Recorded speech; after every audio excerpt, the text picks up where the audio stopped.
Spoke a bit too soon last week when I said I was going to stop listening to weebs. Obviously, if I was, say, sitting next to a weeb on a long plane flight and happened to let slip that I used to watch Pokemon as a kid, then I'd have no choice but to listen to a weeb continuously for the next 4 or 5 hours. And it's because I listened to some weebs this week that I had to go on 13 Sentinels Aegis Rim.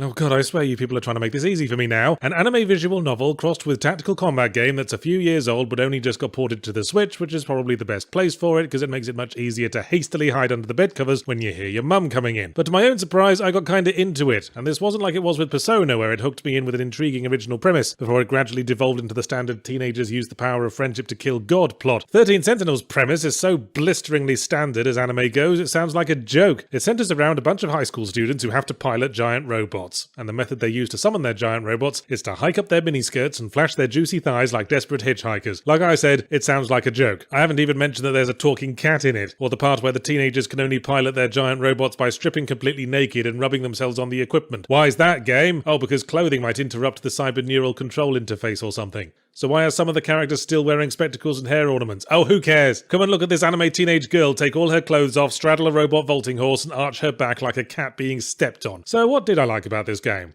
Oh, don't worry, Yardsy, you've made that perfectly clear. Shut up, you! Trust me, this isn't my sort of porn. And even if it was, there are plenty of places I could go to get it that wouldn't be so infuriatingly coy with the camera angles. My interest was fueled on 3 fronts. First, the high school visual novel part existing alongside giant robot battles triggered the same thing Persona did, my enjoyment of normal life juxtaposed against the bizarre as a theme. Second, this is one of the more unique ways I've ever seen a video game story being brought across. Third, the story in question is completely fucking balmy. I mean, we start with a nice straightforward opening premise of 13 high school kids who have to pilot giant robots to fight an alien invasion, and within a few hours it's turned out some of them are time travelers from the future, and some of them are time travelers from the past, and some of them are secretly robots, and one of them secretly a man. That's not even getting into the talking cat. Also, you're shown all of the events of the plot essentially in random order, which brings us back to the unique way the story is brought across. How it works is, at first you go through some quick prologue chapters and introductory battles that introduces to all 13 main characters and tutorializes the basics of the combat, and then once that's over with, the game essentially does a great big vomit in your face. Bleh. Here's all the character plot lines. Bleh. Here's all the combat missions. Bleh. Here's the archive library that serves as the corkboard and ball of red string you're gonna need to figure out this load of old bollocks. Away you go. What, so it's on me to decide what order to do everything in? I can't handle that responsibility. I went to an improvised jazz club once and woke up in an alleyway with the neck of a double bass stuck up my arse. But I randomly picked a character and the next chapter of their story proceeded to heap another dollop of confused testicles onto my already fully loaded plate. The story chapters consist of a fairly typical visual novel experience, wandering around a paper puppet theatre, clicking on stuff until either the dialogue starts repeating itself or we trigger the next plot flag, and generally that flag can be relied upon to make something completely balmy happen, which is part of what kept me interested, because somehow it was always something new and balmier. Oh, I suppose I better deliver these papers to the staff room. Tum-de-tum. Oh no, I'm about to be squashed by a giant robot containing my future self with unfeasibly large breasts. Cliffhanger fade to black. But then if we click on that character again, we're back in the staff room, and they're thinking, boy, it sure was hard getting away from my big titty adult self. Anyway, about those papers. And now we have to find the other plot flag that can also be triggered in this room. Oh, turns out I can go to the vending machines now, where an assassin from another dimension holds me hostage with a phaser gun. Perhaps this is my opportunity to confess my undying love for him. In time, I found there is sort of a linear order to things. Some chapters don't unlock till you do certain other chapters, or complete the combat missions up to a certain point, or stick a banana in your ear and dropkick a lesbian. And just for fun, I decided to see how far I could get in the story before I had no choice but to do a combat mission. And I meant just for fun, quite literally, because the combat missions are absolutely no fun. They consist of staring at a radar screen where some glowing dots represent our squad of miniskirt wearing giant robots, and then some more glowing dots appear representing the baddies. We tell whoever's nearest to fire some ballistic glowing dots, and then the evil glowing dots disappear. Phew, that sure was an epic apocalyptic conflict that we just implied happened. Anyway, fuck off back to the mission prep screen and spend 10 dull minutes choosing your upgrades. Which is always a struggle because I can only decide what to upgrade by knowing what my shortcomings are, and I don't seem to have any. Baddies show up, I react, the baddies go away. I was 5-star S ranking every mission on my first go with no effort. Any amount of upgrading feels like mounting a nuclear reactor turbine to my bike to help me turn the handlebars, and this was on medium difficulty. Christ knows what easy is like. I imagine you could accidentally 5-star S rank easy mode by knocking the controller on the floor while the system's turned off, but because I'd put off the combat missions for as long as I could, I found myself unable to continue the plot until I cleared about 12 of the fuckers in turn. It's a wrecking ball of tedium. You can shove it away as hard as you like, but it's going to swing back back and deck you sooner or later. Christ knows I made an effort. Just a few more of these missions that are about as exciting as working a shift on a supermarket checkout that for some reason has 5 marginally different barcode scanners, I told myself, and we can get back to very nearly looking up teenage girls' skirts. But I just couldn't do it. 8 missions in, I officially stopped caring about the future lady's unfeasibly large breasts and gave up to do something else. See, 13 Sentinels should have realised that the war in the future isn't the interesting part of Terminator 2. The interesting part is when the T-800 finally learns what it is to cry, and then goes fuzzy for a few seconds and turns into a shredded wheat advert from the 90s, although that might just have been in the version I taped.